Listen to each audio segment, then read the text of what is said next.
tapat na paghuhukom. Walang lagayan system sa Diyos.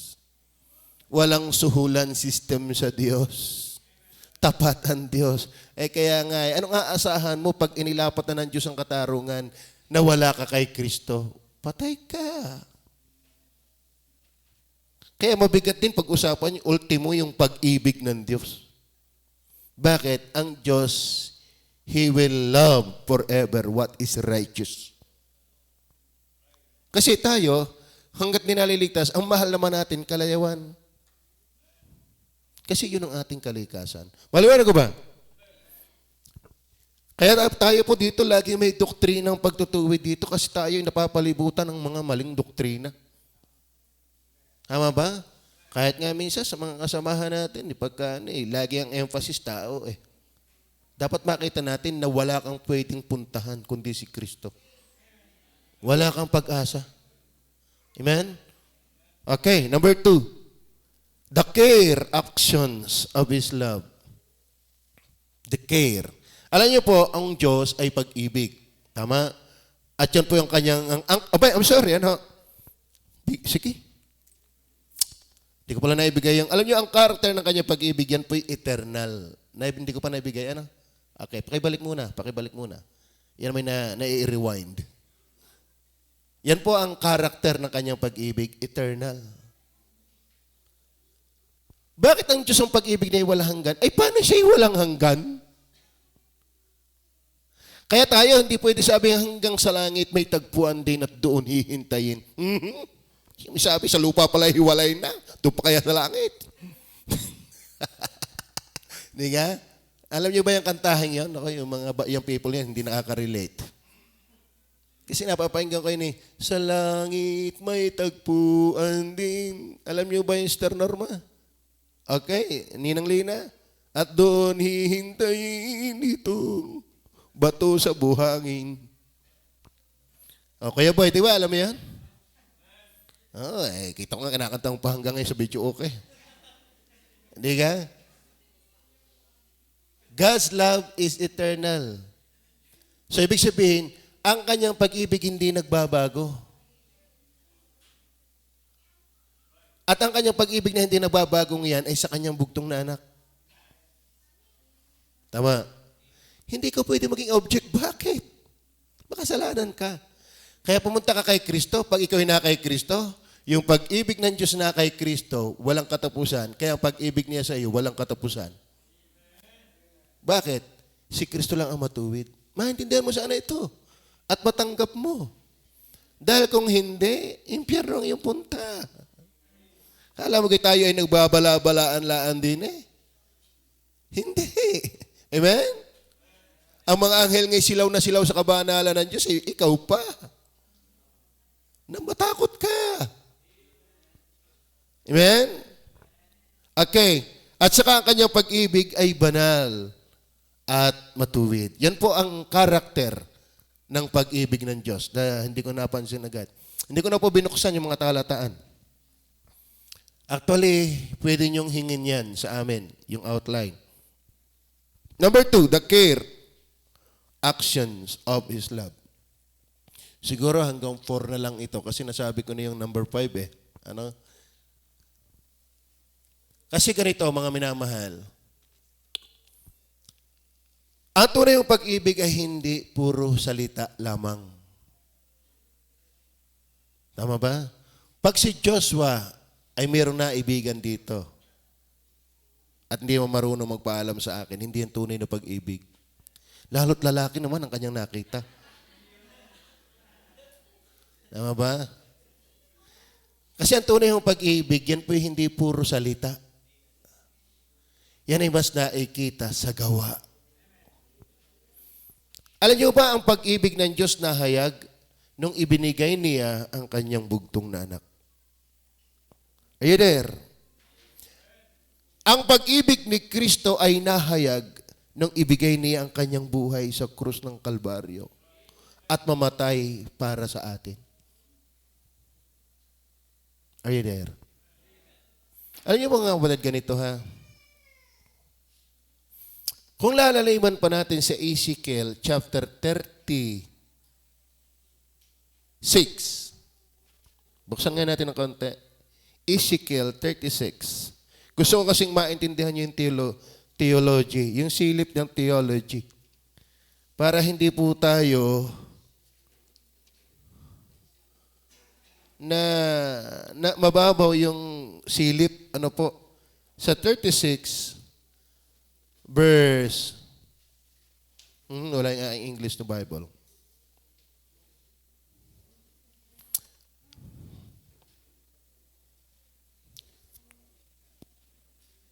Sabi diyon, verse 22, pakilagay nga ng verse 22.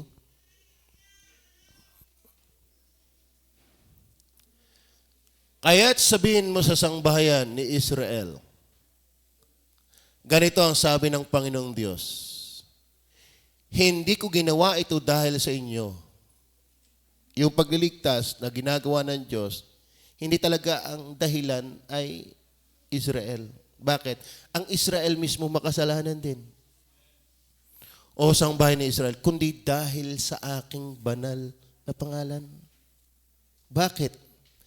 Na inyong nilapastangan sa mga bansa na inyong pinaroonan. Ano ba kung bakit? Pagdating sa verse 26, actually, huwag natin kalimutan ha, yung ginawang pagliligtas sa Israel ay hindi ang mataas na pakundangan ng Diyos sa Israel mismo, kundi yung kanyang pangalan na nilalapastangan. Miniminos, hinahamak. Ano ba ang tao sa kasalanan hanggat hindi ligtas? Minus yan sa Diyos. Ano niyo ba yan? Minus ang tao sa Diyos. Busong ang tao sa Diyos hanggat hindi tunay na ligtas. Ngayon, pagdating ng verse 26, bibigyan ko rin naman kayo ng bagong puso at lalagyan. At ito niya, ito'y kaligtasan na tinutukoy dito. Pangloob. Kasi ang kaligtasan, nag-uugat muna sa loob, binabago ang puso, palabas. Tama? Ang tawag yan regeneration. Pero anong dahilan? Kasi mga kapatid, hanggat ang tao hindi naliligtas, nilalapastangan ang Diyos. So bakit iniligtas ikaw at ako? Ang object ay para tumigil na yung paghamak mo sa Diyos. Ibig sabihin, ang object ng kanyang ginagawang kaligtasan, hindi ikaw, kundi yung kanyang pangalan. Para maibalik yung pagsamba. Para maibalik yung paghanga, paglilingkod sa Diyos. Tama? Kaya dapat kung ikaw ay tunay na ligtas, nalaki na ang tingin mo sa Diyos. Ang Diyos ay kalingkod-lingkod at kahanga-hanga at kasamba-samba. Tama? Na yan ay hindi totoo hanggat hindi naliligtas. Kaya sabi niya sa Israel, hindi dahil sa inyo, kundi dahil sa pangalang nilalapastangan ninyo. Kaya ko lalagyan kayo ng bagong puso. So ang Diyos ay gumagawa ng kaligtasan, hindi talaga ang malalim na dahilan ay ikaw at ako, kundi siya din. Na siya hinahamak ng tao hanggat hindi siya kilala. At hindi siya kilala hanggat hindi kaligtas.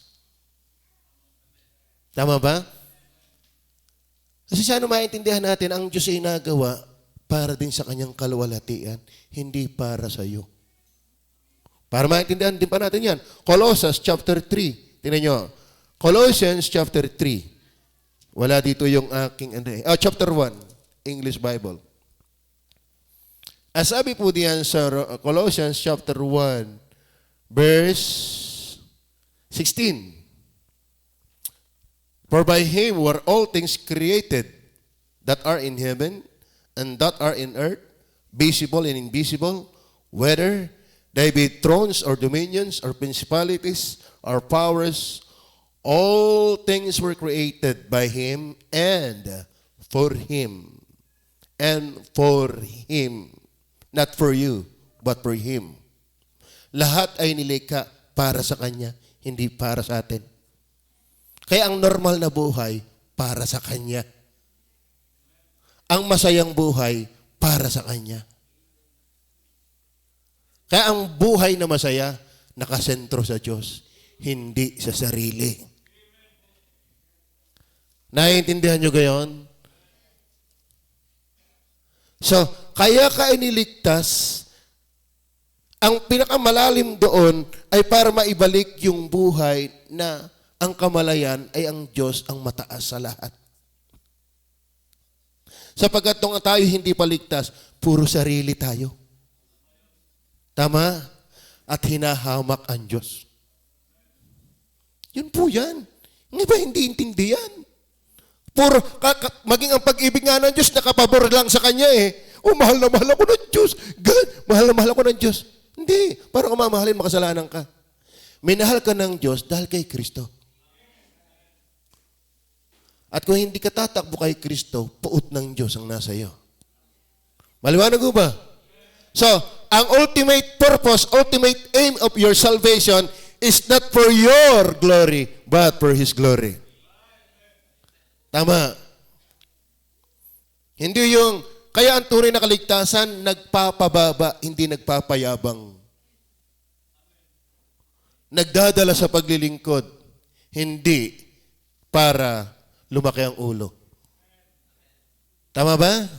Okay. So I hope, maliwanag po sa atin yan. The character of His love, the care, actions of His love.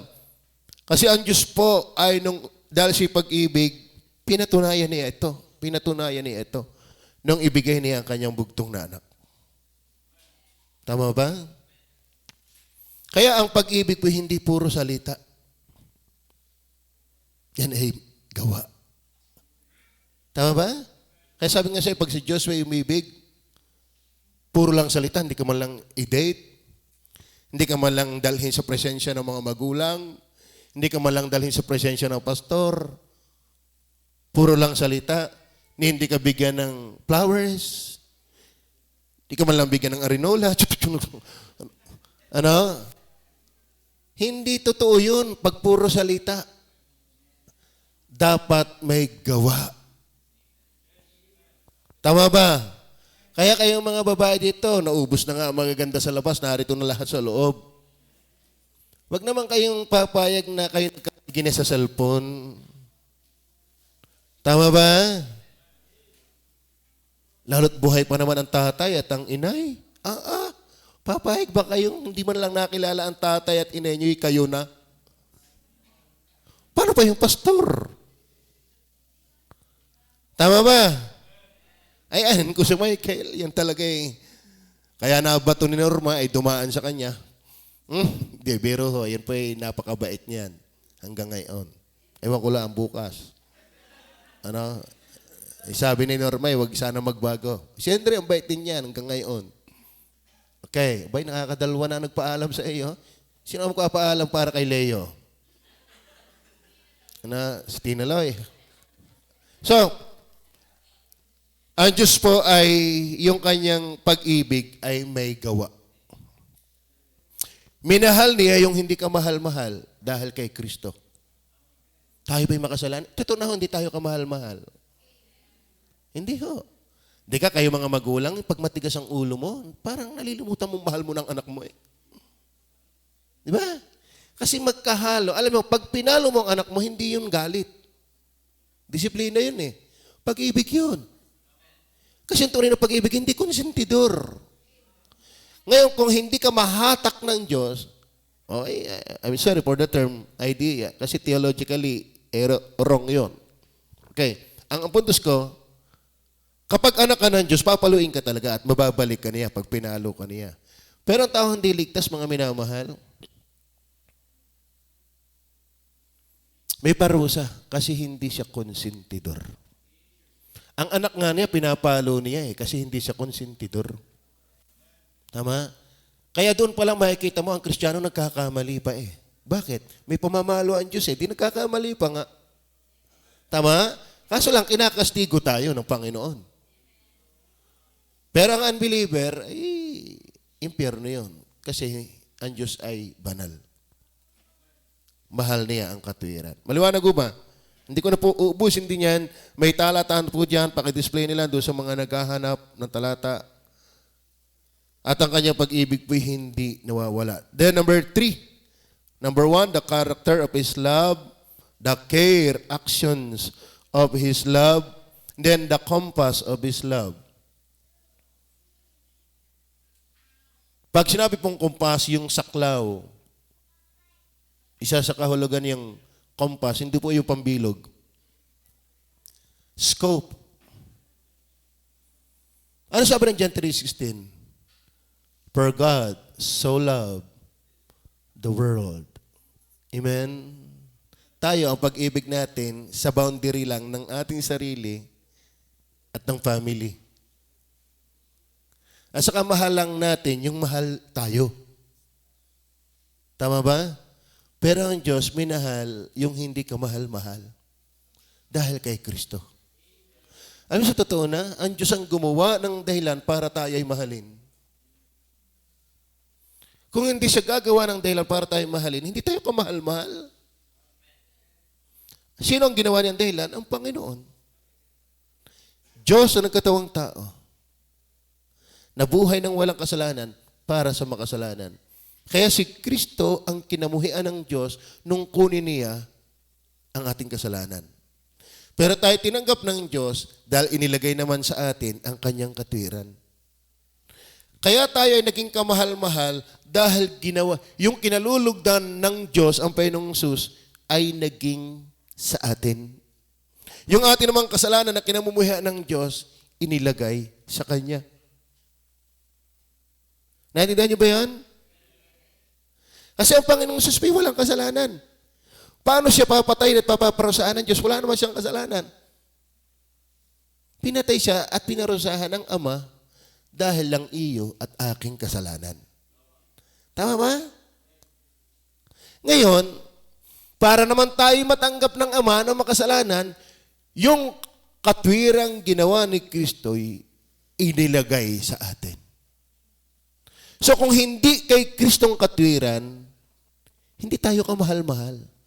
Pero siya ang gumawa ng paraan para tayo mahalin. Ibinigay at inilagay niya ang kanyang kabanalan doon sa nagsisisi at nananampalataya. Tama ba? Maliwanag ko ba? Yung iba, yung pinag-aaroy yung relihiyon kung hindi ka kung walang relihiyon, kung walang iglesia, ang tanong pa ba't tayo ka magtatayo si Kristo ng iglesia kung yun ay hindi mahalaga? Sino kung may sabi hindi mahalaga yan? Mahalaga yan sa mga ligtas.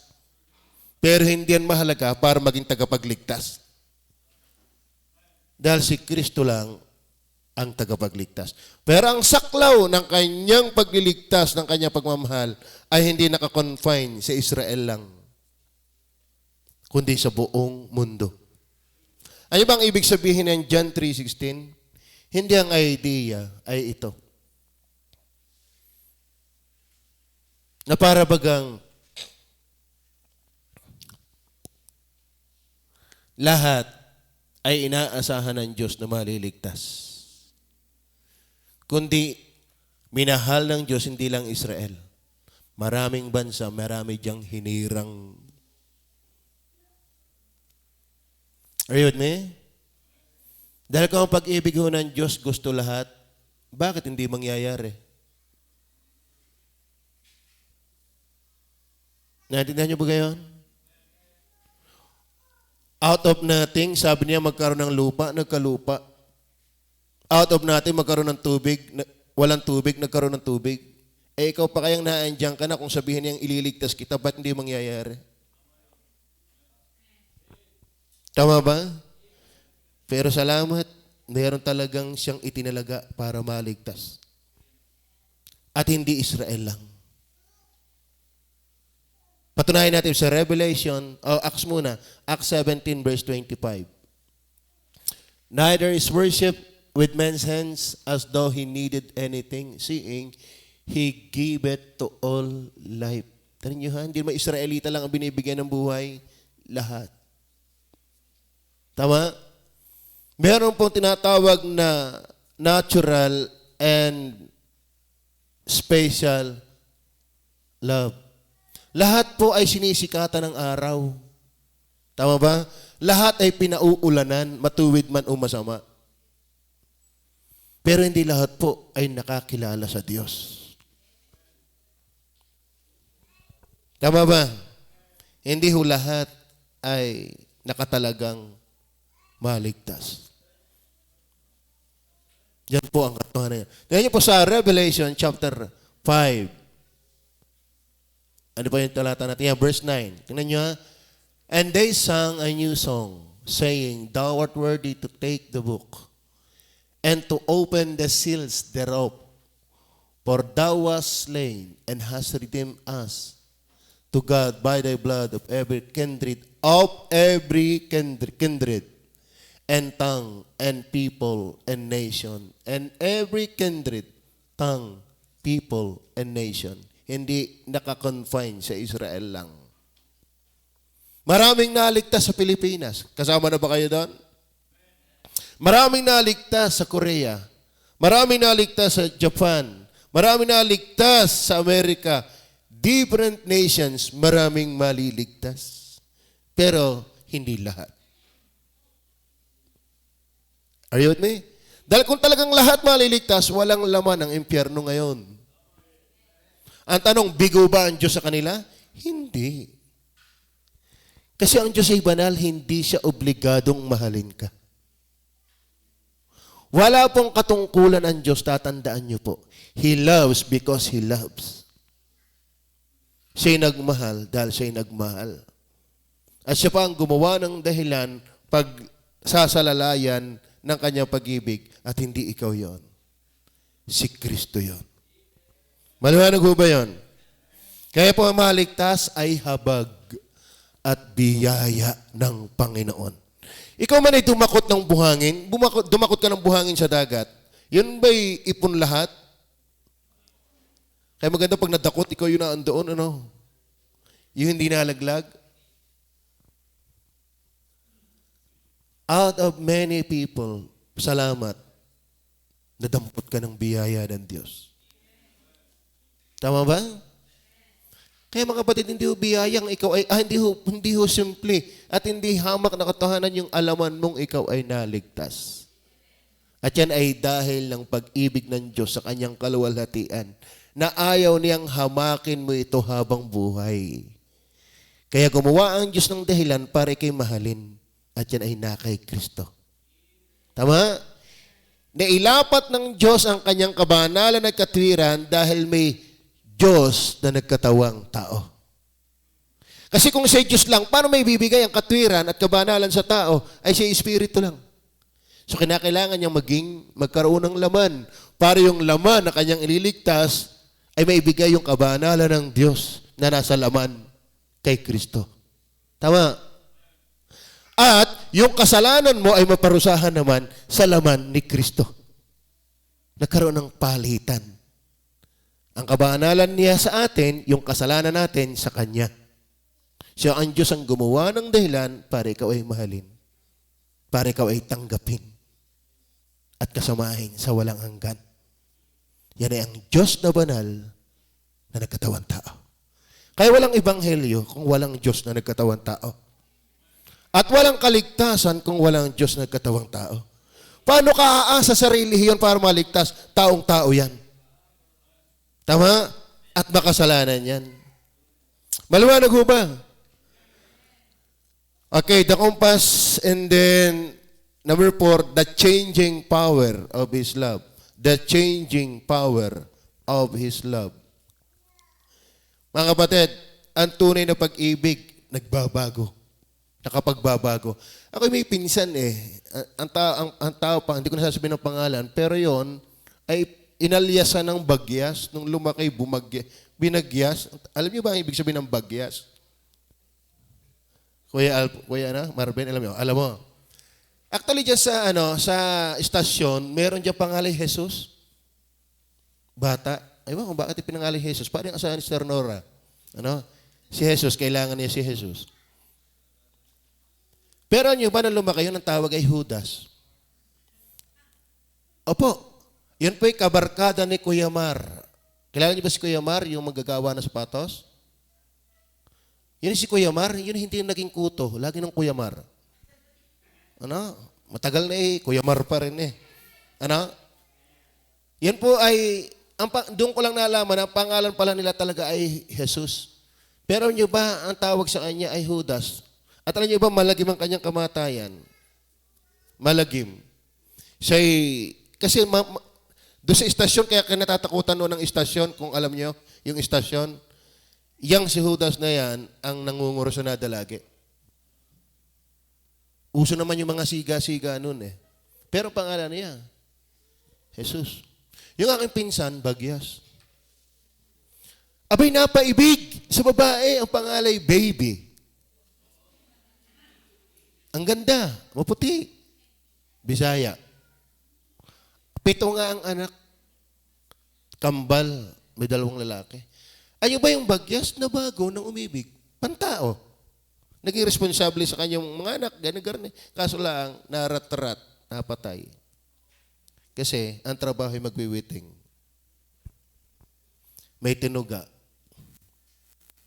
Pinatay.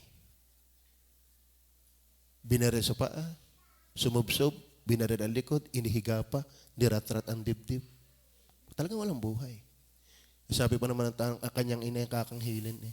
Kung kailan pa naman si Bagyas ay bumait. Napapansin ko, pagka namamatay, lahat mabait. Ano?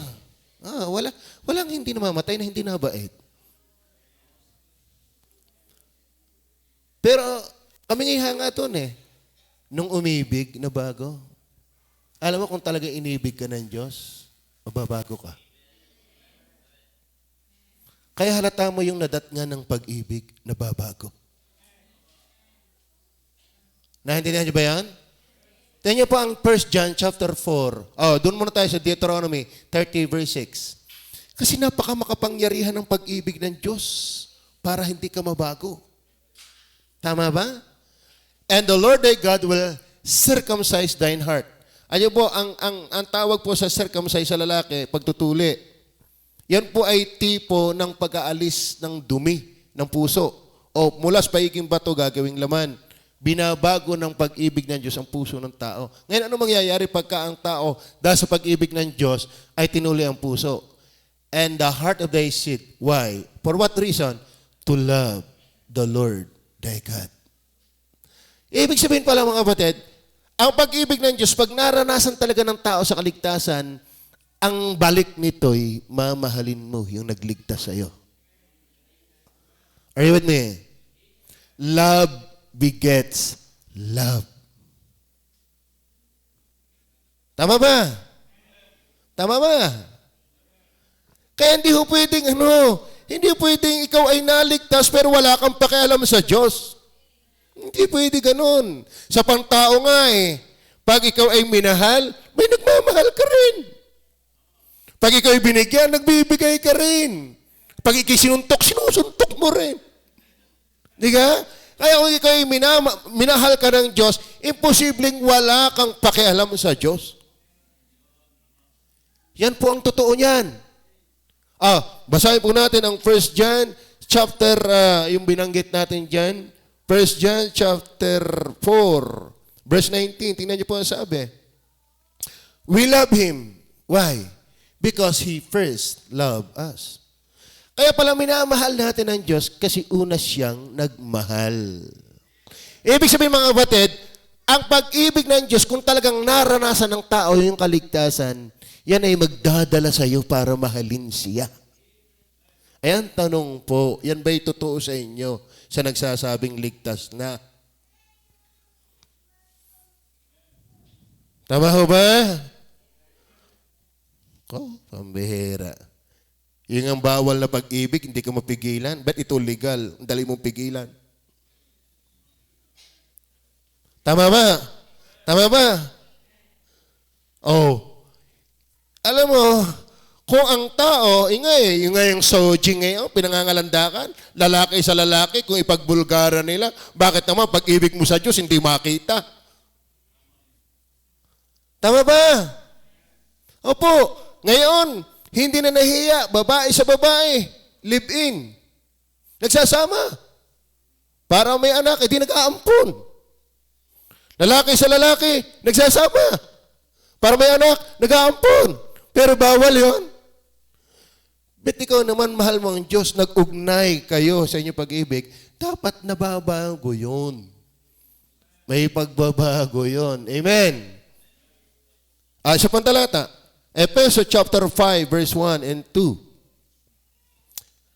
Be ye therefore followers of God as dear children. Maging tagasunod tayo ng Diyos bilang mga minamahal ng mga anak. Verse 2. And walk in love at lumakad sa pag-ibig as Christ also hath loved us. Yun po na-expect kung paano minahal ka ng Diyos, mahalin mo ang Diyos. At yung mga minahal ng Diyos. Tama ba? Yan po ang pag-ibig ng Diyos. Hindi ho yan parang walang magagawa. Yan ay makapangyarihan sa sino man. Kaya nga may Valentine ngayon. Ako, Valentine. Kaya maraming baptist ngayon. Sa halip na simbahan, nagde-date. Kaya nga, nagpapauna na doon sa ating GC ng mga info sa mga Valentine. Kung nyo napapansin, di ba? Hindi ho tayo dyan nakikisama. Ang tunay na pag-ibig ay sa Diyos. Tama ho ba? Ngayon, ang Valentine yan Mr. Cupido. Pag daw natuhog na wala nang magawa Ako ba'y binulag mo, Mr. Cupido? Bakit di ko mapigilan ang aking damdamin sa iyo? Ako ba'y sinibat na ng iyong pag-ibig? Yun. Alam mo, pagka daw, sabi nga ni Balagtas pag-ibig na makapangyarihan. Pag pumasok sa puso ni naman, ng makinang baptist, masunod ka lamang. Tama? Makapangyarihan ng pag-ibig. Alam mo, nawala na pakialam sa baptist, basta itong masunod. Ibig sabihin, pang opposite sex, may kapangyarihan. Lalo pong makapangyarihan ang pag-ibig ng Diyos. Kaya believe me, kung tunay na ikaw inabot ng pag-ibig ng Diyos, hindi kakakalikarin ito sa Diyos. Impluwensyado ka nito. Ngayon kung hindi, ay search your love. Search your relationship with Christ. Okay, number 5. Okay, hindi ko na pala kukunin yung number 5 Kasi nakuha ko na halos sa una. Colossians chapter 3, verse 13 and 14. Last verse. Mangagtiisan kayo sa isa't isa. Mangagpatawaran kayo sa isa't isa. Tanay niyo Kung ang sino man ay may sumbong laban sa kanino man. Pero kung wala namang kasumbong-sumbong, huwag kang manumbong. Yung pag may laban, na kung paanong pinatawad kayo ng Panginoon, ay gayon din naman ang inyong gawin. Are you with me? So, ibig sabihin, dapat ang pag-ibig ng Diyos may nalilikha sa atin. Tama, in return. Are you with me? Then finally, yun nga po, the center of His love. Si Kristo po ang sentro ng pag-ibig ng Diyos. Hindi ikaw. Siya ang gumawa ng dahilan para ikaw ay tamang mahalin. Yun. Tawa. Ang dahilan ng tao para kayo ay tamang mahalin, ay ano ba ang ginagawa ng tao para kay tamang mahalin? Magpakabait. Lahoy. Magpakabait ka na, makasalanan ka pa rin. Tama ba? Binyag. Lahoy, paano makakaalis? Yung ang bautismo hindi makapag-alis ng kasalanan, yung pag ang binyag. Tama? Ang nakapag-aalis ng kasalanan ay yung walang kasalanan, pero pinatay. Yun ang malupit. Walang kasalanan, pero pinatay. Bakit? Dahil ng iyong kasalanan. Are you there? Maliwanag ko ba? Di ba't iba ang pag-ibig ng Diyos kaysa sa ating napapakinggan? Yan dapat ang tinuturo. Ang pag-ibig ng Diyos na kay Kristo. Wala sa relihiyon. Wala sa iyo. Na kay Kristo. Ngayon, kung ikaw ay na kay Kristo, mahal ka ng Diyos. Pero kung wala ka kay Kristo, galit sa iyo ang Diyos. Gusto mo maranasan ang pag-ibig ng Diyos? Pumunta ka kay Kristo. Labas kay Kristo ay puot ng Diyos. Maliwanag ho ba? Kaya ba'y nakaranasan ng pag-ibig ng Diyos? Magbubunga yan ng pag-ibig sa Diyos. At ang tindi pag umiibig na, di ka? Sino ka pwedeng makuha ko ng halimbawa pag umiibig na? Di ka, Brother Yuel? Nung umiibig ka kay Maricel? Hanggang ngayon ba yan? Huwag mo na akong babalikan ng tanong. Dahil hanggang ngayon pa yun. Ano? Alam mo, ang taon, madaling malanta ang pag-ibig. Pero ang Diyos walang hanggan kung magmahal. Tama ba? Kaya tayo kahit pasimplang-simplang, patumba-tumba, dahil kay Kristo, ang pag-ibig niya ay hindi nagbabago. Tama ba? Ang pwede lang magmahal na hindi kumukupas ay ang Diyos. Kaya hindi tayo ang pwedeng salalayan. Dapat Diyos din na nagkatawang tao. At yan ay si Kristo. Kaya tayo, nanghihina tayo. Sino kang hindi? Nagkakamali tayo. Bakit tayo tinatanggap pa rin ng Diyos? Hindi kasi sa atin, dahil kay Kristo. Ng kanyang pag-ibig ay totoong totoo. Kaya mapaalat kayo kung kayo na kay Kristo. Amen? At kung hindi, hanapin mo si Kristo. Magmakaawa ka. Humingi ka ng tawad. Manampalataya ka kay Kristo. Na kay Kristo ang pag-ibig ng Diyos. Tama ba? Ano ba ang mga programa sa ABS-CBN na inyong Provinciano, di ba? Kayo ba nakakapanood pa na yun? Saan mo makikita ang dramang Provinciano? Wala sa Kapuso. Wala sa Channel 5. Tama? Nasaan? Nasa Channel 2. Wala na rin eh. Ganito. Saan, anong channel mo makikita ang pag-ibig ng Diyos? Na kanino? Na kay Kristo. Wala sa Baptist. Wala sa Seventh-day Adventist. Nasa mga buntis. Ano? Wala po yan.